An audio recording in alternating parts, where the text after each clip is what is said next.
Our song is number 67. 67.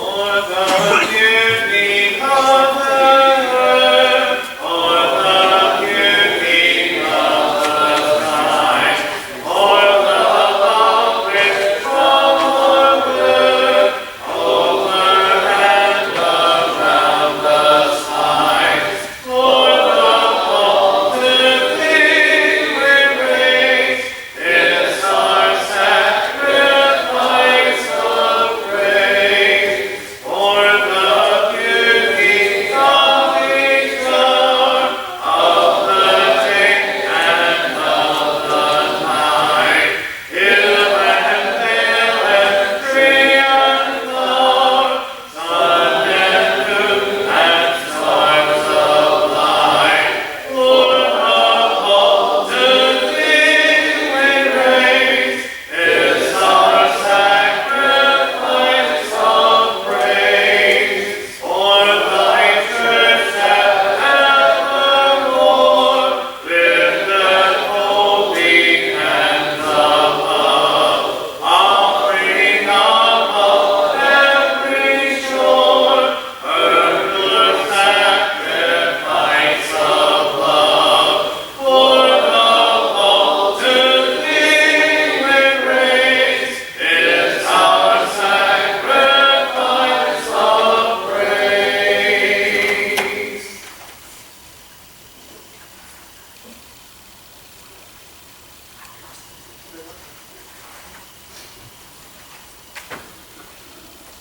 Good evening. It's always good to see everyone here on Sunday night. We want to welcome everybody. I don't see any visitors. Well, I don't see anybody that's...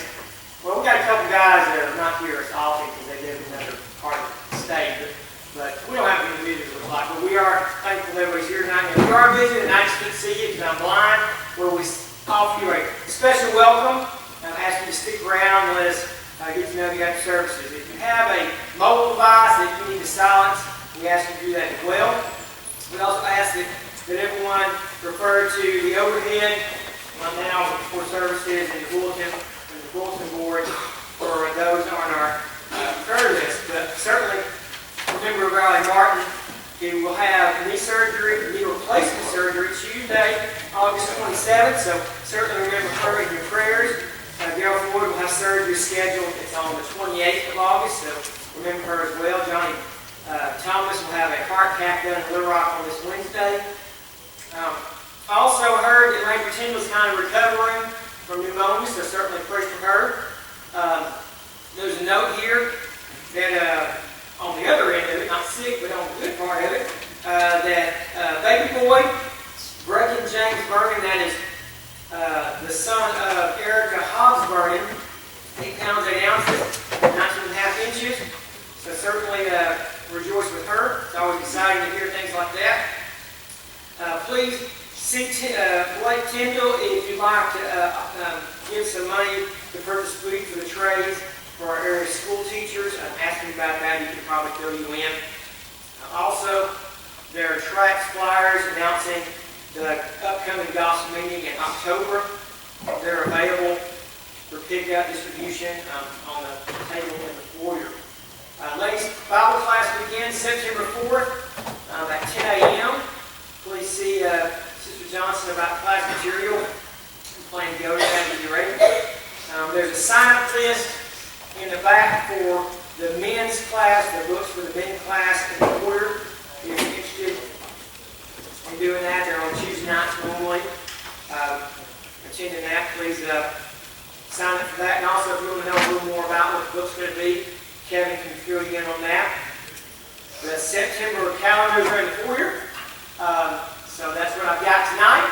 There aren't any other announcements. We can continue with our song service.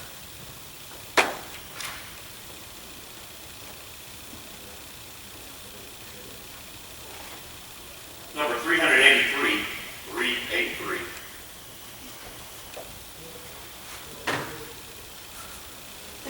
Follow this song will be led in prayer. Jesus, keep me near the cross, there a precious fountain, free to all the healing stream, flows from Calvary's mountain. In the cross, be my glory ever, till my raptured soul shall find rested on the river. Near the cross, a trembling soul, love and mercy found me.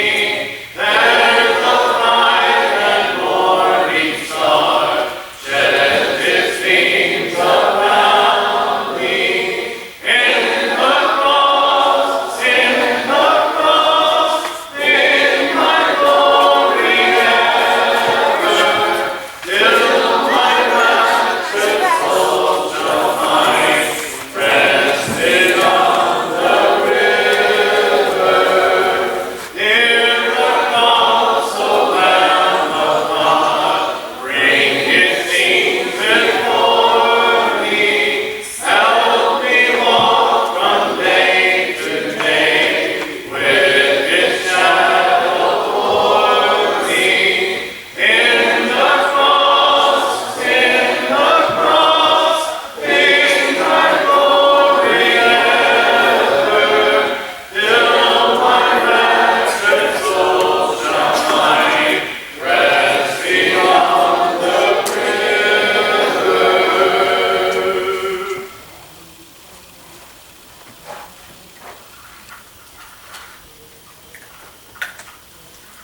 Let us pray together.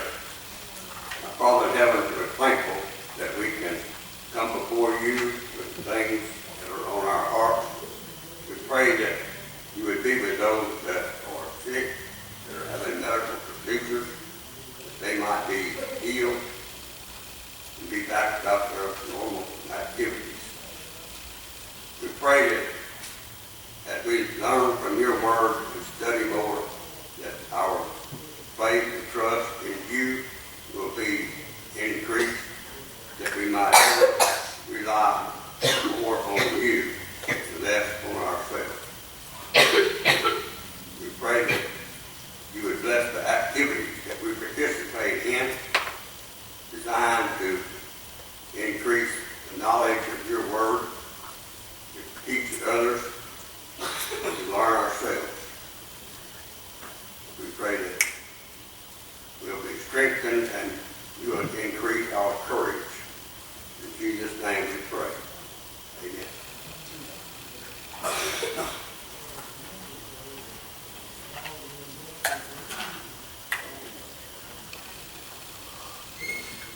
If it's convenient, let's stand and we'll sing number 332. I'm sorry, not that song, but and we'll sing number 854. 332 will be the invitation. Be the brief one.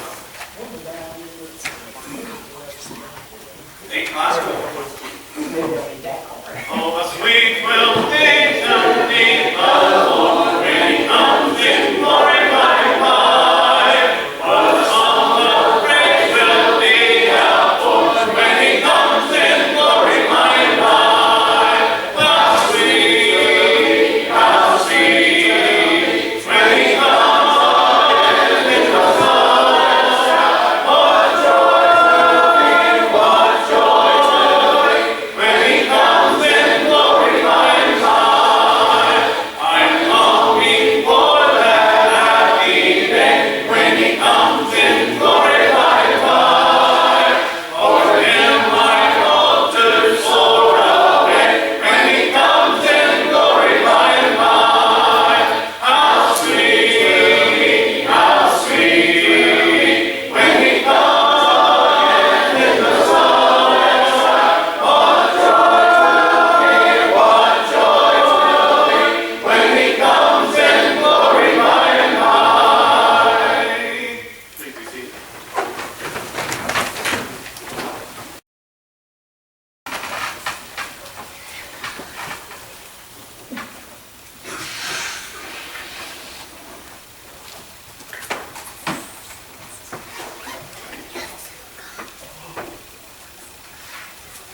continue our study from last Sunday evening in Revelation chapters 17 and 18. Revelation 17 and 18. And maybe you remember last week we began this study. We got through chapter 17, but we didn't get into chapter 18. And these two chapters we've titled The Judgment of the Great Harlot from chapter 17 and verse 1.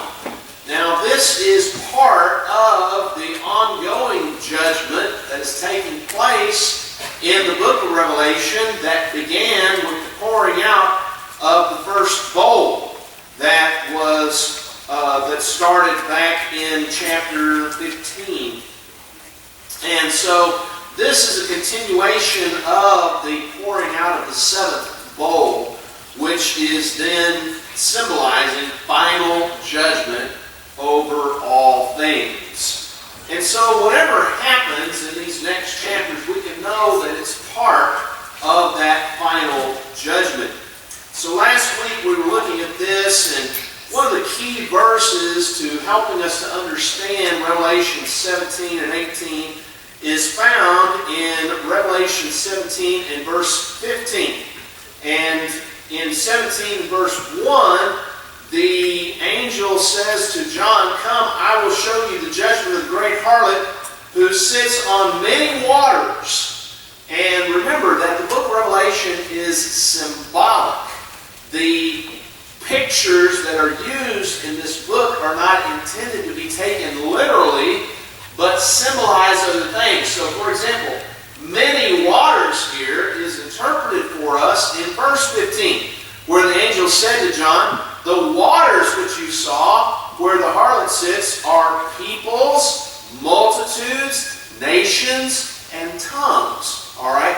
So this isn't just one nation or one people or anything. It's all peoples, it's all nations, it's all multitudes and tongues that are being discussed here. And so when we think about who this great harlot represents, or what the great harlot symbolizes, as we studied last week, we find that this isn't any particular nation or people, but rather it's the idea of sinful desire. And so that's what the great harlot symbolizes here in this chapter. In verse 5, she is named Mystery, Babylon the Great, the mother of harlots and of the abominations of the earth. Now, she is represented as a city. And that's important because there are two cities at the end of the book of Revelation.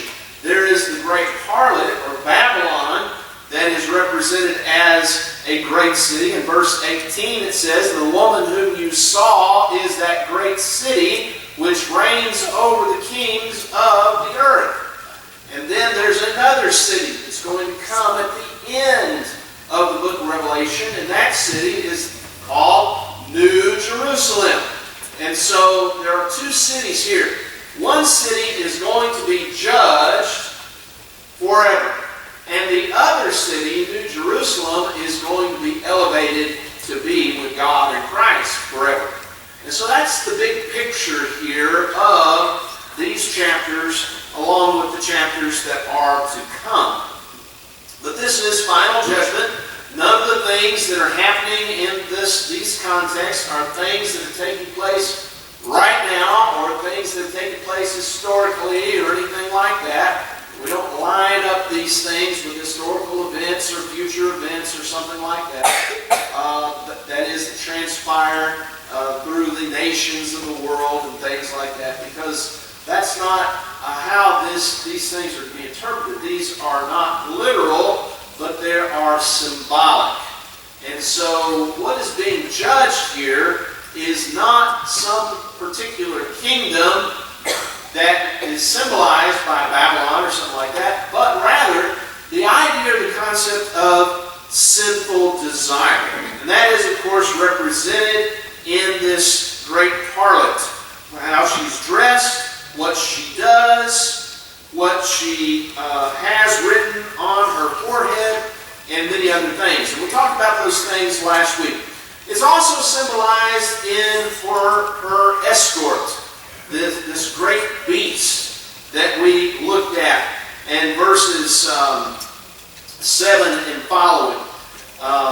chapter 17. And we notice that there's some kings and some mountains and other symbolic things that are here that are in relationship with this great beast. We notice that this great beast had some similarities with the previous great beasts that we've seen in the book of Revelation, one of which was the devil. And the other great beast that we saw in the book of Revelation was the power of mankind. And so these two great beasts are sort of combined here, meaning that it's the power of Satan and the power of humanity working together to try to accomplish things that are opposite of God's will. But this great harlot, this great city, this sinful desire, at the end of time is going to be judged. And it's going to be cast down. And the beast who used sinful desire is also eventually going to be judged, as we'll see later on in the book of Revelation. Well, one of the key verses here in chapter 17 is verse 14. It says, "These will make war with the Lamb, and the Lamb will overcome them, for he is Lord of lords and King of kings. And those who are with him are called, chosen, and faithful." And we thought about that verse in relationship to Christianity. And of course, the leader of Christianity is Jesus Christ. He's the King of kings. He's the Lord of lords. He's the Lamb here who makes war with the great harlot and with the beast in this context. But we have to remember that the war that is being fought by Christ and Christians is not a carnal warfare. Paul tells us as much in 2 Corinthians 10 and verse 3, "The weapons of our warfare are not carnal, but are spiritual in nature, the mighty before God, casting down strongholds and other things that are exalted against the knowledge of Christ," he says. So that doesn't have anything to do with carnal warfare. It's about spiritual warfare. And again, that just underscores and emphasizes the point that we've been making about the great harlot and the beast here, that these are not to be interpreted literally, but symbolically. These are spiritual institutions of evil that are being judged in this passage. And so when we see that the Lamb makes war with him and overcomes them, it's not talking about a literal war that many people in the religious world today believe is going to happen, by the way. It's not talking about that, though. It's talking about spiritual warfare. And so, as we concluded last week's lesson, we recognize that the woman, or the great city that reigns over the kings of all the earth, is sinful desire. And you see, all the nations, all the peoples, all the languages that are in the earth succumb to sinful desire. And in that regard, this is extensive. It's not just one historical empire, say like the Roman Empire, for example, or some future state of affairs and governments and things like that. That's not what it's talking about. It's talking about all peoples and nations and languages that have ever lived and ever existed throughout time, throughout history, and whatever nations and peoples and languages that will exist in the future, for that matter. Because all of them succumb to sinful desire. And that's what this great harlot is, a sinful desire. Now, in chapter 18, so chapter 17, we saw her evaluation, and we saw her escort, who was a great beast. In chapter 18, we're going to see her end, and her eulogy, and her elimination. So let's look at chapter 18, and starting in verses 1 through 8 of that chapter.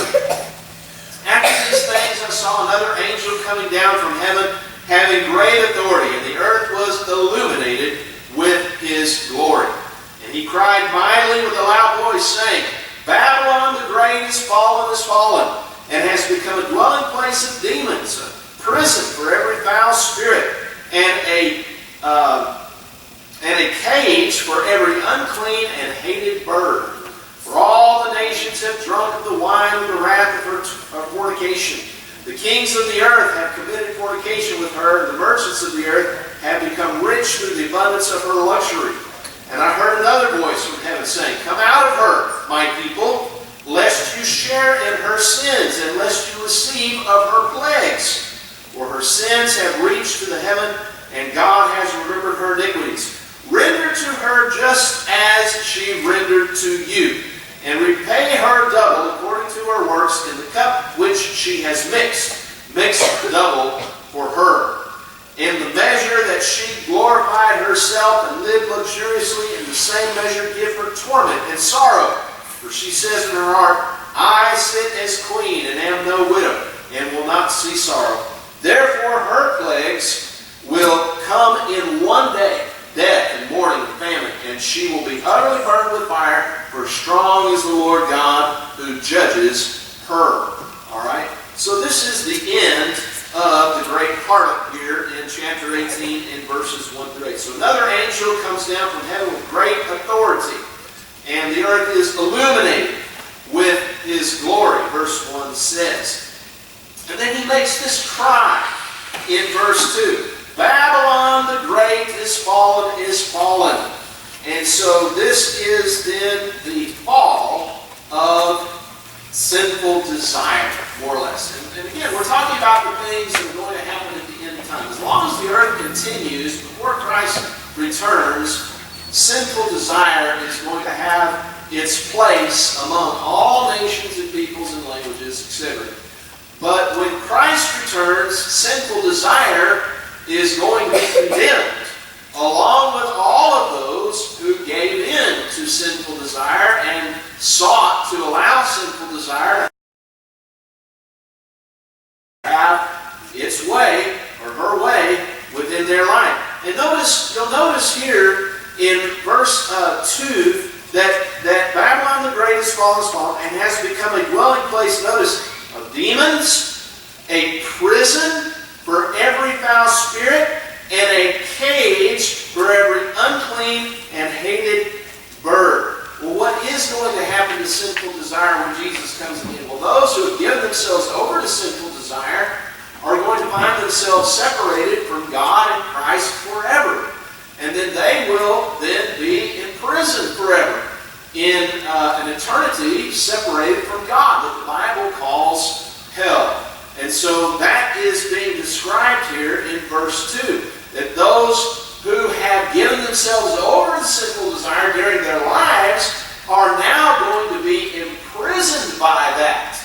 And those who are not going to be with God and Christ forever are going to be prisoners to their sinful desires. And those things are going to torment them forever and ever in this dwelling place of demons, and a prison for foul spirit, and place for every unclean and hated bird. And so that's the end of those who give themselves over to sinful desire. They're going to have to live with that sentence forever. And then it says in verse 3, continuing on, that the wine of the wrath of her fornication of the kings of the earth have judged her. And that verse 4, that we'll get to verse 4 in a minute, but notice that she is the dwelling place of demons, and she fell, number one, because the nations drank of the wine of the wrath of her fornication. She fell because the kings of the earth committed fornication with her. She fell because the merchants of the earth became rich through her luxury, and all of her sins end in death. And that's in essence the picture that is being painted here. Remember Romans chapter 6 and verse 23, which basically is teaching us the same thing as what's being taught here in an image. The wages of sin is death, right? The wages of sin is death. And that's what is being taught here in this picture. But there was another voice that came from heaven in verse 4 that said, Come out of her, my people, lest you share in her sins, and lest you receive of her plagues. And so this is a different cry not Babylon is fallen cry, but a cry of separation, a cry for some to come out of this situation, to not allow sinful desire to control our lives, but to be separated from her, lest you share in her sins and lest you receive of her plagues. And so there is the warning for God's people not to participate in sinful desire. Now, this is not a call for people to come out of the city of Jerusalem like some people teach, or even for people to come out of the city of Rome like other people teach. This is a call for people who are plagued with sinful desire to separate themselves from it. And specifically, it's a call for Christians to pay attention and to separate themselves from sinful desire, lest that take control of one's life. And then one ends up in this prison with demons and foul spirits and unclean and hated things, like it said in verse 2. So come out from her, my people, lest you share in her sins, and lest you receive of her plagues. And so that teaches us an additional thing, that God's people are warned to come out of sinful desire. If they don't come out of sinful desire, then guess what? They end up in the same situation that sinful desire is going to end up in, being judged by God for all eternity. And that, of course, is a warning that, yes, God's people still are tempted, and yes, God's people can so sin as to fall. Some religions teach that you can't. Once you become a Christian, you can't so sin so as to fall. But this verse here warns God's people that that is still possible. And it teaches them that they've got to come out of that situation. And that's what we want to do. We want to come out so that sinful desire doesn't have any control over our life. Because sinful desire is going to be judged for her iniquities, verse 5 says. And she's going to be rendered to her the things that she has done with her life, verse 6 says. Render to her just as she rendered to you, and repay her double according to her works. In other words, the things that sinful desire did to God's people in hurting God's people and in taking advantage of God's people and in providing problems for God's people, the same things are going to be done to her in the judgment. And so that's one of the important points here that we can think about in reference to sinful desire. There's a quote that this brought to my mind while I was studying this, and evidently it was a song, a gospel song many years ago, and I'd never heard it before, but the quote is this: sin takes you farther than you want to go, keeps you longer than you want to stay, and costs you more than you want to pay. Maybe some of you remember that song from years ago, but that is exactly the picture that is being painted here in this verse. That sin takes you farther than you want to go, keeps you longer than you want to stay, and costs you more than you want to pay. And so that's why God's people need to come out of sinful desire, lest they be judged along with her eventually. Well, sinful desire sits in regard to all this and denies all of this judgment that God says is going to take place. In verse 7, the measure that she glorified herself and lived luxuriously in, the same measure give her torment and sorrow. For she says in her heart. Now look at what sinful desire denies, that there's anything wrong with her. All right? Even though God says He's going to judge her, even though God says that He's going to condemn her, that she's going to be repaid with the same torment with which she tormented others, notice the attitude of sinful desire here. I sit as queen, and am no widow, and will not see sorrow. Am no widow. That's interesting to me. It's a question that I asked about this passage. Who is sinful desire married to? Right? She's not a widow, it says here in the text. Who is she married to? She's married to the person who entertains her within her life, you see. And that's who sinful desire is married to. And that's who she says, I'm a queen for. And that's who to whom she says, you will see no sorrow. You see, sinful desire lies to us and tells us everything's going to be just fine. Go ahead and participate in these sins. Go ahead and participate in this wickedness and this unrighteousness and evil. Nothing bad will ever happen to you. And that's what this passage in Revelation is exposing, you see. The lie of sinful desire. She is going to have an end. Her dwelling is going to be the place of demons and foul spirits and unclean and hated things. So don't give in to her. Don't participate in her. Come out from her. Don't allow yourself to be married to her so that she will claim to be queen over your life, you see. No, sinful desire must be denied because she lies. And even though she claims to give wonderful and luxurious and great things, she is going to come to an end. Verse 8, therefore her plagues will come in one day, death and mourning and famine, and she will utterly be burned with fire, for strong is the Lord God who judges her.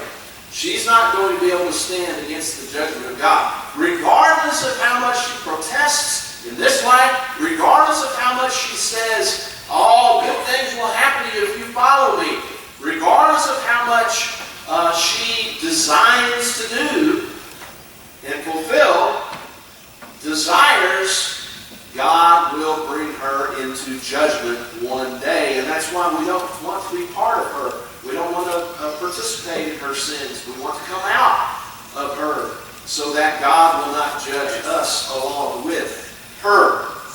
She is going to have an end. Remember John 12 and verse 48, Jesus said, the words that I speak, the Spirit will judge you in the last day.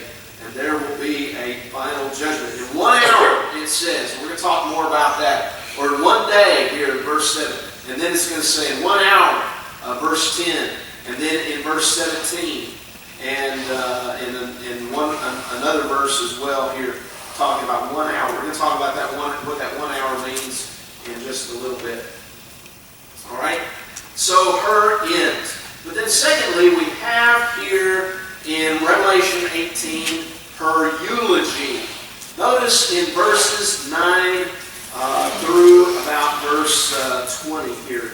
9 through 20. The eulogy of sinful desire. The eulogy of the great harlot, Babylon. The kings of the earth who committed fornication and lived luxuriously with her will weep and lament for her when they see the smoke of her burning, standing at a distance for fear of her torment, saying, alas, alas, that great city Babylon, that mighty city, for in 1 hour your judgment has come. And the merchants of the earth will weep and mourn over her, for no one buys their merchandise anymore.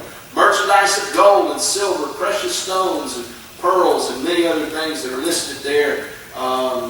Let's skip down to verse 14.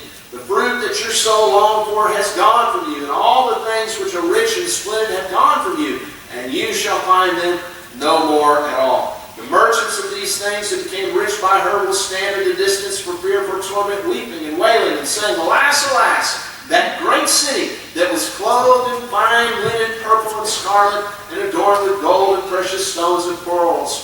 For in 1 hour such great riches came to nothing. Every shipmaster and all who traveled by ship, sailors, and as many as trade on the sea stood at a distance, and cried out when they saw the smoke of her burning, saying, what is like this great city? They threw dust on their heads and cried out, weeping and wailing, and saying, alas, alas, that great city, in which all who had ships on the sea became rich by her wealth. For in 1 hour she is made desolate. Rejoice over her, O heaven, and you holy apostles and prophets, for God has avenged you on her. So notice some people who are eulogizing or mourning over the death of the great harlot. There are the merchants who because she no longer has these great riches. There are the sailors, and there are the kings of the earth, and they all mourn, and they all say the same thing. Alas, alas, in 1 hour she has come to an end. She has come into judgment. 1 hour. What is that 1 hour? Look with me, if you would, at John chapter 5 and verse 28. John chapter 5 and verse 28. Jesus said, "Do not marvel at this, for the hour is coming." Here's the reference. The hour is coming, in which all who are in the graves will hear his voice and come forth. Those who have done good to the resurrection of life, and those who have done evil to the resurrection of condemnation. In 1 hour. So this is talking about final judgment. All right? In 1 hour. For all the things that sinful desire has so allegedly accomplished. For example, the riches of the earth, the trade and with the merchants, the kings of the earth and their commerce, and all of the things that associate with that, and there's many things, we could never finish the list here. All of that will come to an end because sinful desire will come to an end, and then those things will be no more. And so they weep and they wail because of the end of sinful desire here. So in that time, sinful desire will be destroyed, and it will be on that day in 1 hour. And as relates to our lives individually even, sinful desire will be destroyed in the day of our death. And Hebrews chapter 9 and verse 27 says, "The appointed of the man wants to die, and after this, the judgment." And so we all have a day coming when sinful desire will play no more role in our lives. And all the things that we have worked for in this life, all of the wealth that we have built up, all of the possessions, all of the accumulations of things, whatever they might be, will come to an absolute end, and they will be no more. And all we will have left is what we have done with our soul and our relationship with God. And we will either have destroyed it by focusing on this life and this earth and everything that's in here, excluding all spiritual matters, or we will have given ourselves to God and recognize that the things of this life and this world are meant to be used to the glory of God and to the propagation of His will in the earth. And that's what we need to be thinking about doing with those things, not simply using them for their own purposes, for their own sake, as these people did here in Revelation chapter 18. The kings of the earth, the merchants, the ship masters, and all of them. That's why their eulogy is so pathetic, because they did not see beyond the end of sinful desire. But then finally, in Revelation 18, we see her elimination. Look at verse 21 through 24. "Then a mighty angel took up a stone like a great millstone, and threw it into the sea, saying, Thus with violence the great city of Babylon shall be thrown down, and shall not be found any more. The sound of harpists, musicians, flutists, and trumpeters shall not be heard in you anymore. No craftsman of any craft shall be found in you anymore, and the sound of a millstone shall not be heard in you anymore. The light of a lamp shall not shine in you anymore, and the voice of bridegroom and bride shall not be heard in you anymore. For your merchants were the great men of the earth, for by your sorcery all the nations were deceived, and in her was found the blood of prophets and saints, and of all who were slain on the earth." All right. So we see her elimination then here in verses 21 through 24. A mighty angel took up a millstone and threw it into the sea. I don't think it's a coincidence that John uses the figure of a millstone here. You remember the one other instance in which you have a millstone being cast into the sea in the New Testament, you're going to find it in Matthew chapter 18 and verse 6. And that's where Jesus says that anyone who would offend one of these little ones, it would be better for him that a millstone to be placed about his neck and that he be cast into the sea than if he were to offend one of these little ones. Now that passage, when Jesus talks about little ones there, many people misunderstand that and think that that's talking about children. It's not talking about children. It's talking about believers. That's what the expression little ones means in that context. If you read through the context, you're going to see that Jesus is talking about believers and unbelievers. And it's the unbelievers who are being condemned for casting a stumbling block in front of the believers. And it's the unbelievers who then are going to have the millstone put about their neck and cast into the depths of the sea. It'd be better for them to do that than to put a stumbling block in front of the believers. Well, the same image of the millstone being cast into the sea here is used here in Revelation 18 and verse 21, and it's used in reference to sinful desire. And I think that is not a coincidence that John uses that. In essence, what he's trying to point out is that all of those who have cast stumbling blocks before believers in this life are going to be judged one day. And it's going to be judged in a mighty way. There's not going to be any question about it. There's not going to be anybody wondering whether or not sinful desire is going to be done away with or not. No, it's going to be very clear.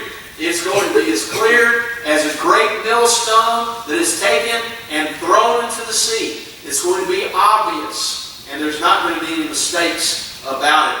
And with violence, he says, the great city Babylon shall be thrown down and shall not be found anymore. That's one city in the book of Revelation. That's the city of Babylon. It's the city that's going to be destroyed. There's another city, though, that's coming. The New Jerusalem. And that city is not going to be destroyed, but it's going to ascend, it's going to be with God and Christ forever. And that is going to be the other city. This city is going to be destroyed, but the other city is going to be saved. And so ultimately, the city of Babylon is going to be thrown down. There's not going to be found anyone in that city anymore who's going to make merry, who's going to make music, who's going to be to engage in weddings, or all of the wonderful things that you see in life that take place, that we enjoy and that we like and that we want to participate in. None of those things are going to happen in this city anymore.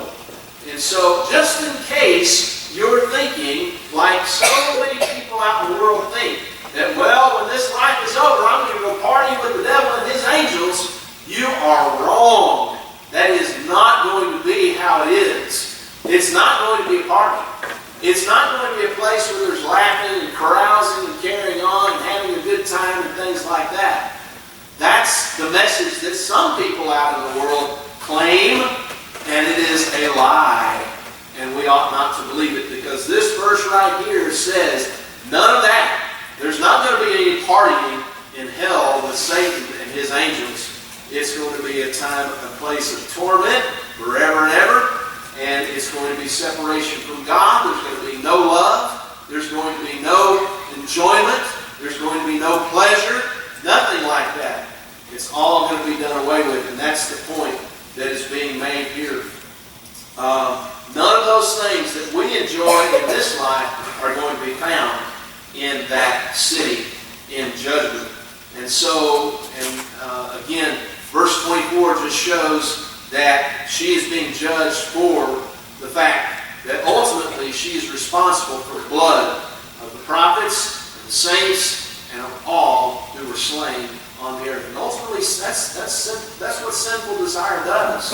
It destroys those who oppose it. And that's the only action that it can take against them, because it certainly cannot stand to reason with them. And so when you oppose sinful desire in this world, you're going to find some people who are going to rise up against you and threaten you with death. Why? Because that's the only thing that they can really do in response to your opposition to their sin. Because a lot of times they know that they're guilty in themselves and they don't want to deal with it. All right, so in chapter 17 and 18 then we've seen the judgment of the great harlot, her evaluation, her escort, her end, her eulogy, and her elimination. And we certainly don't want to be part of that city that is going to be destroyed. But there's another city that's coming in chapter 21. The new heaven and the new earth, New Jerusalem, the bride of the bridegroom who is Jesus Christ himself. And that's the city we want to be part of tonight. And maybe you're not a citizen of that city and you would like to become one this evening. Well, Jesus says, except you're born of the water and the Spirit, you shall in no wise enter into the kingdom of heaven. And so, if you want to enter to the kingdom of heaven tonight and be prepared to live in that great city, New Jerusalem, one day, then you need to do what Jesus instructs us to do to be part of that kingdom. And that is to hear His word and believe it, repent of our sins, confess Jesus as Lord, and be baptized for forgiveness of sins. If you'd like to do that tonight, we'll be ready to help you to do that. Or maybe you need the prayers of the church so that you can come out of that city of Babylon as we're exhorted to do there in chapter 17 and 18 of Revelation. And you want to come out of that and you want to live in God's city forever. And you need the prayers of the church to help you do that. And tonight we're ready to pray with you and for you so that you can come out of that sinful city. And whatever your need may be this evening, we stand ready to help. While together we stand and while we sing. Kingdom of my crown is now, I shall glory be. Lest I forget thy thorn crown brow, lead me to Calvary. Lest I forget Gethsemane, lest I forget thy agony, lest I forget thy love for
singing then number 387, first verse, 387. An opportunity for them to present. Tell me the story of Jesus, right in my heart every word. Tell me the story most precious, sweetest that ever was heard. Tell how the angels in chorus sang as they welcomed His word. Glory to God in the highest, peace and good tidings on earth. Tell me the story of Jesus, right in my heart every word. Tell me the story most precious, sweetest that ever was heard.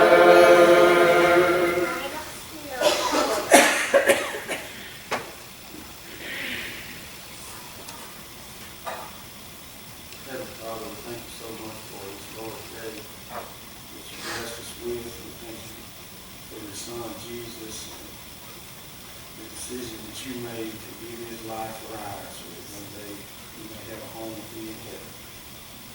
Father, we ask you to be with the ones that they remember the death of your Son on that cross, the oath that you were about to take, Father, that represents his body on that cross. We ask you to be with them. Take it no matter what, please not to be. Christ, I need to pray. Amen.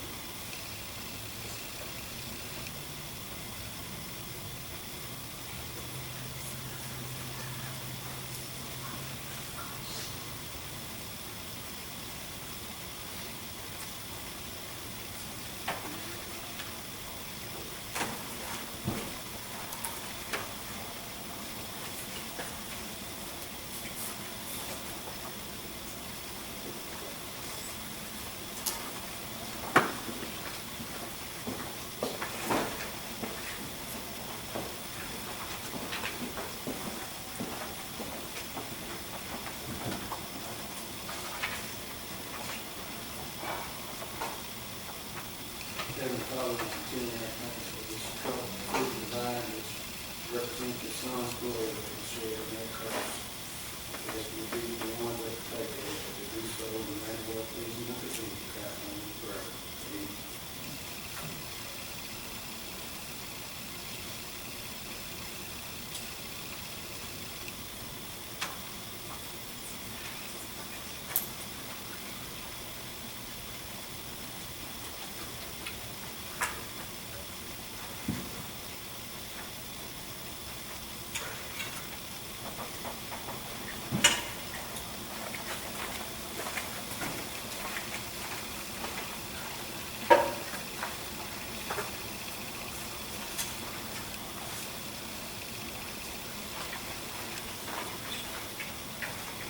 Let's stand and we'll sing number 898, first and third verses.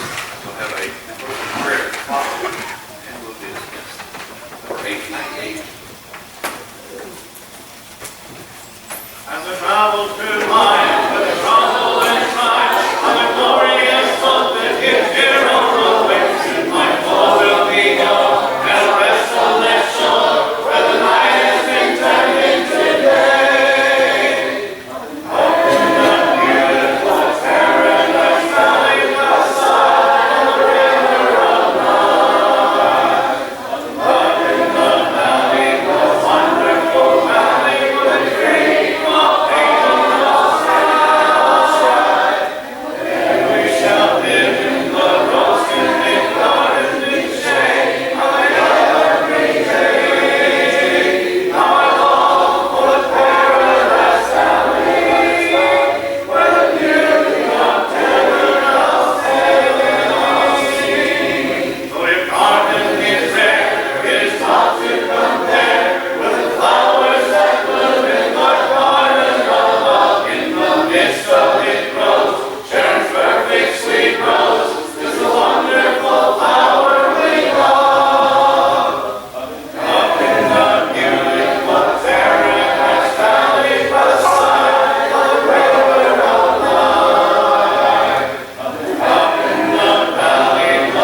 first day of the week, and the Lord, your day, you've given us to come worship you in spirit and truth.